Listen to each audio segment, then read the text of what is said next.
প্রতিবেশী আগে, কিন্তু সবার আগে বাংলাদেশ। ঢাকা সফররত তৎকালীন বিদেশমন্ত্রী সুষমা স্বরাজ মন্তব্য করেছিলেন, তারপরে পদ্মা দিয়ে বহু জল বয়ে গেছে। শান্ত গণপ্রজাতন্ত্রী পদ্মা পার এখন অশান্ত। ইউনূস জমানায় শাসন ব্যবস্থা কার্যত মৌলবাদীদের হাতে। ক্রমশ খারাপের পথে নয়াদিল্লি ঢাকা সম্পর্ক। ভারত থেকে চাল রপ্তানিও বন্ধ করে দিয়েছিল বাংলাদেশের অন্তর্বর্তী ইউনূস সরকার। পরিবর্তে চাল কিনছিল পাকিস্তান, ভিয়েতনাম থেকে। কিন্তু ঠেলার নাম বাবাজি, ভারতের পরিবর্তে অন্য রাজ্য থেকে চাল কিনতে গিয়ে বেকায়দা ইউনূস সরকার। সূত্রের খবর, ভিয়েতনাম থেকে চাল আমদানিতে কেজি পিছু বাড়তি 10 টাকা করে গুনতে হচ্ছে, আর পাকিস্তান থেকে আমদানিতে ভারতীয় দামের থেকে কেজি পিছু 5 টাকা 79 পয়সা বেশি খরচ করতে হচ্ছে। এই অবস্থায় পাকিস্তান, ভিয়েতনামের মতো দেশ থেকে চাল কেনার সিদ্ধান্ত নিয়েও পিছু হতে হলো বাংলাদেশকে। জল ঘোলা করে খেয়ে সেই ভারত থেকেই চাল কেনার সিদ্ধান্ত নিতে হলো। 50,000 মেট্রিক টন চাল আমদানির সিদ্ধান্ত নিয়েছে ঢাকা। দেরিতে হলেও বোধহয় ইউনূস সরকারের স্বাগত জানাচ্ছেন অর্থনৈতিক বিশেষজ্ঞরা।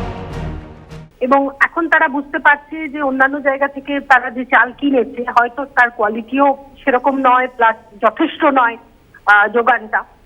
তারপর তারা এখন অর্থনৈতিক দিক থেকে চিন্তা করে তারা এই সিদ্ধান্ত নিয়েছে। আমি বলবো এটা ভালো সিদ্ধান্ত, কারণ এটা বর্ষের জন্যও ভালো এবং ওদের দেশের লোকের জন্যও ভালো, কারণ ওখানকার লোকেরা তো মূলত ভাতই খায়, চাল খায়।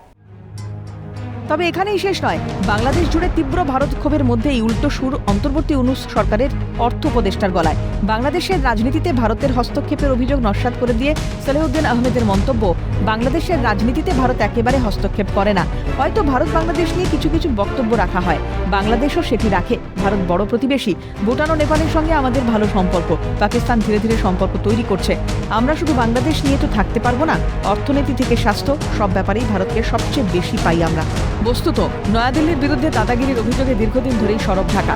হাসিনার দেশত্যাগের পর থেকে বিভিন্ন নেতাদের বক্তব্যে বারে বারে ভারত বিরোধিতার কথা উঠে এসেছে। কিন্তু তা সত্ত্বেও কেন এই হঠাৎ ভুল বদল? মুখে প্রতিশ্রুতি দিয়েও মাথার উপর থেকে পাকিস্তান, আমেরিকার হাত তুলে দেওয়াই কি দায়ী?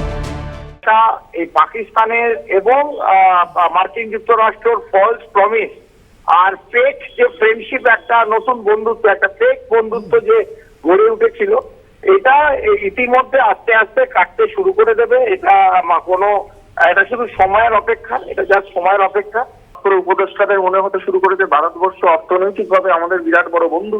হঠাৎ করে মনে হতে শুরু করেছে আমেরিকায় অল ইনক্লুসিভ ইলেকশনের কথা, যেখানে আওয়ামীকেও হয়তো ফিরিয়ে আনার কথা তারা ভাবছে। আবার এরকম একটা স্থিতি শুরু হয়েছে যে ইউনূস বুঝতে পেরেছে যে ইউনূসকে যারা পয়সা দিয়ে এতদিন ধরে রেখেছিল, তারাই এখন ইউনূসের উপর থেকে মাথার থেকে হাত সরিয়ে নিচ্ছে বলে ইউনূসের রাজনৈতিক জীবন তো শেষ হতে চলেইছে। অন্য কোনো বড় ক্ষতি আরো না হয়ে যায় ভগবান জানে। তার জন্য এখন বাংলাদেশের চরিত্র হঠাৎ করে বদলাচ্ছে এবং এই বদলানো চরিত্রটাকে আমাদের সবারই যথেষ্ট উপভোগ্য মনে হচ্ছে। আশা করি আগামী 48 ঘন্টা থেকে 72 ঘন্টার মধ্যে আরো অনেক নাটক হতে চলেছে এবং সেই নাটকের জন্য অপেক্ষায় থাকাটা উচিত হবে।